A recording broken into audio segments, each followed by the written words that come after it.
नमस्कार मित्रांनो, खूप घाईघाईत माझं लग्न झालं होतं. चांगला सासरा असल्यामुळे माझ्या आईवडिलांनी नकार दिला नाही आणि माझं लग्न लावून दिलं. काही कळायचे आज मी सासरी आले होते. सासरी येऊन 5 दिवस झाले होते आणि मला माझ्या नवऱ्याच्या दिनचर्याची चांगली ओळख झाली होती. त्यांना रोज रात्री दूध प्यायला आवडायचं, पण मी विसरभोळी होती. छोट्या छोट्या गोष्टी मी विसरून जायचे आणि काही गोष्टींना मी जास्तच महत्त्व द्यायची आणि त्याचा विचार करत राहायची. 3 दिवस माझे पती मला आठवण करून देत होते की रात्री दूध घेऊन येत जा, मला दूध प्यायची सवय आहे, पण मी पुन्हा विसरून गेले होते. एके दिवशी तो रागात माझ्याजवळ येऊन उभा राहिला आणि मला रागाने विचारले. मी पटकन उठून स्वयंपाकघरात गेले. माझी सासू तिच्या खोलीत गेली होती. जेव्हा आम्ही दूध गरम करून परत येत होते तेव्हा आवाज येत होता. सासू वारंवार म्हणत होती की आता थांबा, मी थकले आहे, आता माझ्यात शक्ती नाही, तुम्ही तर खूप ताकदवान आहात, पण मी कमजोर आहे. मग सासऱ्यांच्या रागाने आवाज आला की टाकायचं काय आहे, यात चालू ठेव. हे सगळं ऐकून मला धक्का बसला आणि माझ्या खोलीत आले. जेव्हा मी झोपायचा प्रयत्न करत होते तेव्हा माझ्या मनात हेच विचार येत होते की माझे सासरे एवढे ताकदवान कसे आहेत. मला पण असा नवरा हवा होता, पण माझा नवरा खूप लवकर थकतो. हेच विचार करत मी झोपून गेले. सकाळी उठले तेव्हा सासू नेहमीप्रमाणे घरातली कामं करत होती. तिचं वागणं अगदी नॉर्मल होतं. असं काही जाणवत नव्हतं की ती रात्री हे सगळं करत होती. दिवसभराच्या कामातून माझे सासरे घरी आले आणि त्यांनी लगेच बोलावलं. मी स्वयंपाक करून सासूला बोलवायला त्यांच्या खोलीजवळ गेले. तेव्हा दरवाजाजवळ पोहोचले तेव्हा हे पाहून मी थक्क झाले की रात्रीचा खेळ पुन्हा सुरू झाला होता. थांबा, मी थकले आहे. हे सगळं ऐकून मी घाबरून गेले आणि परत किचनमध्ये आले. किचनमध्ये आल्यावर मी विचार करत होते की सासरे असे काय खातात की इतके ताकदवान आहेत. अर्ध्या तासाने मी पुन्हा त्यांच्या खोलीत गेले आणि पुन्हा तोच आवाज ऐकू येत होते. आता तर मी घाबरले आणि विचार करू लागले की ते काय घेतात ज्यामुळे इतके ताकदवान आहेत. आता मला हे जाणून घ्यायचं होतं की सासू त्यांना काय देते. 20 मिनिटांनी सासू खोलीतून बाहेर आल्यावर तिच्या चेहऱ्यावर काहीही दिसत नव्हतं, पण दोन्ही हात कमरेवर होते आणि ती म्हणत होती की ही कंबरदुखी कधी जाणार. हे ऐकून मला हसू आवरत नव्हते. आता मला हे जाणून घ्यायचं होतं की सासू त्यांना काय देते. माझं लक्ष सासूवरतीच होते, पण लक्ष ठेवूनही मला ते कळाले नाही. माझे पती त्यांच्यापेक्षा खूप वेगळे होते. ते लवकर झोपायचे. मी रात्री जागून नवऱ्याच्या प्रेमासाठी तळमळायची. तेव्हा माझं लक्ष सासू सासऱ्यांच्या खोलीकडे जायचं. ते बघून मला विचार यायचे की ते या वयातही कसे मजा घेतात. पती झोपले होते, पण मी विचार करत होते की काश माझे पती पण सासऱ्यांसारखेच असते. त्यांच्या दरवाजात सासूचे आवाज कानात यायचे, आता थांबा, सोडा मला हे ऐकून मला खूप अस्वस्थ वाटायचं. तेव्हा विचार आला की नाही, मी त्यांच्या खोलीत डोकावून पाहू ते काय करतात आणि सासरे काय खातात. सासूवर लक्ष ठेवलं होतं, पण काही मिळालं नाही. तेव्हा विचार केला की ती गोष्ट खोलीत लपवली असेल. मग मला आता ते काय करतात ते पाहायचं होतं. तेव्हा उठून सासू सासऱ्यांच्या खोली बाहेर गेले. लाईट चालू होती, याचा अर्थ ते जागे होते. खिडकीतून आवाज येत होता. सासू म्हणत होती की तुम्ही या वयातही मला सोडत नाही, तुम्हाला माहीत आहे माझ्यात दम नाही. सासरे म्हणत होते की थोडा वेळ आणखीन सहन कर, मग तुला त्रास देणार नाही. सासू काही वेळ शांत झाली. मी खिडकीतून पाहण्याचा प्रयत्न केला, पण पडदा होता. आवाज ऐकू येत होता, पण काही दिसत नव्हतं. हे पाहून मी निराश झाले आणि खोलीत परत आले. जसे मी माझ्या पलंगावर येऊन झोपले तेव्हा माझे पती रागामध्ये मिळाले होते. तू यावेळी कुठून आली आहेस? त्यांचा प्रश्न मला हैराण करून गेला. मी तडक त्यांच्या समोर पाहिले. अशोक त्यांच्या जागेवरून उठले आणि मला विचित्र नजरेने बघत म्हणाले, तू काय समजलीस? मी झोपलो आहे म्हणून तू काहीही करशील आणि मला काही कळणार नाही. त्याचा राग मला अस्वस्थ करून गेला. ते म्हणाले, सांग सत्य, कुठे गेली होतीस? मी पटकन घाबरून म्हणालो, माझी तब्येत खराब होती. माझं डोकं दुखत होतं म्हणून बाहेर अंगणात गेले होते. त्यात काय वाईट आहे? मी थोडे मोठ्या आवाजात बोलले. एक क्षणासाठी अशोक शांत झाला. मग थोडे मऊ होऊन म्हणाले, तुला कोणी सांगितलं होतं की रात्रीच्या वेळी बाहेर अंगणात जायचं? पुढच्या वेळी तब्येत खराब झाली तर मला उठव. तुला एकटीने बाहेर जायची गरज नाही. असं म्हणून ते पुन्हा झोपले, हे न जाणता की माझ्या मनात काय वादळ घुंगावत आहे.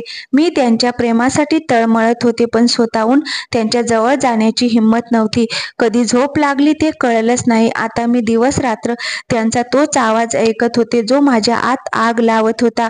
मी विचार करत होते की अखेर पाहू तरी करत ते दोघं काय करतायत. एके दिवशी माझे पती म्हणाले की ते 2 दिवसांसाठी शहराबाहेर जात आहेत.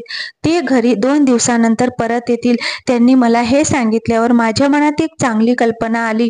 मी विचार केला की का नाही मी या विचारावर अंमल करावे आणि जाणून घेते की त्यांच्या खोलीत काय चाललं आहे.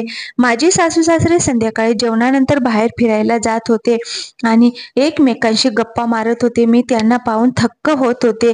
या वयातही एकमेकांसोबत ते वेळ घालवतात. माझं आणि त्यांचं आयुष्य खूप वेगळं होतं. हे लोक या वयातही आयुष्य भरभरून जगत होते आणि आम्ही दोघे वेगळे होतो. त्या दिवशी मी पटापट माझी सगळी कामं संपवली आणि माझ्या सासूच्या खोलीत जाऊन बसले. आज मी सासूच्या खोलीत लपून सत्य जाणून घेण्याचा प्रयत्न करत होते. माझे सासरे त्यांच्या पत्नीवर प्रेम करतात आणि त्यांना खूप आनंदात ठेवतात. माझे पती मला एवढे आनंदात ठेवू शकत नाही. म्हणून मला जाणून घ्यायचं होतं की सासरे असं काय घेतात ज्यामुळे ते इतके ताकदवान आहेत. मला हे माझ्या नवऱ्याला तेच द्यायचं होतं. हेच पाहण्यासाठी त्या रात्री मी त्यांच्या खोलीत लपले होते.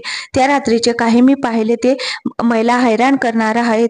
बिन शर्ट त्यांना पाहत होते. काही वेळानंतर मी उठून उभी राहिले आणि त्यांच्यासोबत सामील झाले. त्यांनी मला आश्चर्यचकित नजरेने पाहिले. त्यांना विश्वास बसत नव्हता की मी त्यांच्या खोलीत आहे. दुसऱ्या दिवशी माझे पती घरी नव्हते आणि आता माझा पुन्हा विचार ठरला की मी माझ्या सासू सासऱ्यांच्या खोलीत रात्र घालवणार. कदाचित माझ्या सासूला याची जाणीव झाली होती, म्हणून ती मला रागाने म्हणाली, आज रात्री तू आमच्या खोलीत आलीस तर माझ्यापेक्षा वाईट कोणीही नसेल. हे ऐकून मी अस्वस्थ झाले की म्हणाले, आई, तुम्हाला कोणत्या गोष्टींवर आक्षेप आहे? बाबांना आणि मला यावर काहीच आक्षेप नाही. मग तुम्ही मला यावर का अडवत आहात? त्याच वेळी माझे सासरे तिथे आले. आम्हाला बघताना पाहून ते आमच्याकडे आले आणि माझ्याकडे पाहू लागले. तेव्हा मी आवाजात म्हणाले, आई, मला रात्री खोलीत येण्यास मनाई करत आहेत. हे ऐकताच माझे सासरे खूप रागावले आणि रागीट चेहऱ्याने त्यांना पाहून म्हणाले, तू सुनेला मनाई करू नकोस. माझा तिच्यावर तेवढाच अधिकार आहे जितका तुम्हा लोकांवर. मग तू तिला मला मनाई का करत आहेस? जे काम तू स्वतः करू शकत नाहीस तिला करू दे. मग ते निघून गेल्यानंतर माझे सासू म्हणाली, जर तू आज आमच्या खोलीत आलीस तर मी तुझ्या पतीला तुझ्या विरुद्ध करेन. हे ऐकून मी अस्वस्थ झाले. गर्दीने माझ्या पतीला माझ्या विरुद्ध काहीतरी सांगितलं तर ते माझ्यावर रागावतील. हे सर्व सहन करणं माझ्यासाठी अशक्य होईल. मला माहीत होतं की माझे पती शक्की स्वभावाचे होते. त्यांच्या मनात काही गोष्ट आली तर ती काढणे सोपे नव्हते. मला आजही आठवते की सुरुवातीच्या दिवसात मी एकदा खोलीतून बाहेर गेले होते, तेव्हा ते मला किती रागाने बोलले होते. त्यांच्या डोळ्यात संशय पाहून मी घाबरले होते. जर माझ्या सासूने काही असं सांगितलं तर मी काय करणार होते? ते त्यांच्या आईचंच ऐकतील आणि तिलाच सच्चा मानतील. तेव्हा मी ठरवलं की मी माझ्या सासूचं ऐकणार, तिच्यासोबत मिसळून राहील आणि रागावणार नाही. ती माझ्या पतीला माझ्या विरुद्ध करायचा प्रयत्न करू नये हे विचार करून मी जेवणानंतर लगेच माझ्या खोलीत येऊन झोपले. माझं खूप मन होतं की मी सासऱ्याच्या खोलीत जाऊन जसं मी काल सुकून मिळवलं होतं तसंच सुकून मिळू. पण जेव्हा माझ्या सासूचं वर्तन आठवलं तेव्हा मी गप्प राहिली. त्याच वेळी दरवाजावर टकटक झाली. मी दरवाजा उघडला तर समोर माझे सासरे उभे होते. ते मला आश्चर्याने पाहू लागले आणि म्हणाले, "तू आज माझ्या खोलीत येणार होतीस, तू अजून का नाही आलीस?" त्यांच्या बोलण्याने मी विचारात पडले आणि म्हणाले, "आज माझी तब्येत ठीक नाही." माझे सासरे काही वेळ शांत नजरेने मला पाहत होते. मग म्हणाले, "मला माहीत आहे की तू का नकार देत आहेस. तू कदाचित तुझ्या सासूच्या भीतीने हे सर्व म्हणत आहेस. तू फिकर करू नकोस, ती काहीही बोलणार नाही. मी तिला समजावलं आहे. आता तू पटकन ये, मी तुझी वाट पाहत आहे." त्यांच्या बोलण्याने मी खूप खुश झाले. चुकवण्याची एक लहर माझ्या शरीरात उतरली. मी पुन्हा त्यांच्या खोलीत आले आणि पाहिले की ते दोघेही तेच काम करत होते. लवकर थकली होती. थोडाच वेळ गेला होता की ती हापायला लागली होती आणि सासऱ्यांना म्हणाली, "आज माझी तब्येत ठीक नाही. आज मी हे सगळं करू शकत नाही." खूप वेळानंतर आम्ही तेच काम करत राहिलो. काही वेळानंतर माझी सासू पुन्हा एका बाजूला झाली आणि म्हणाली, "आता माझं झालं आहे. आता माझ्यात अजून हिंमत नाही."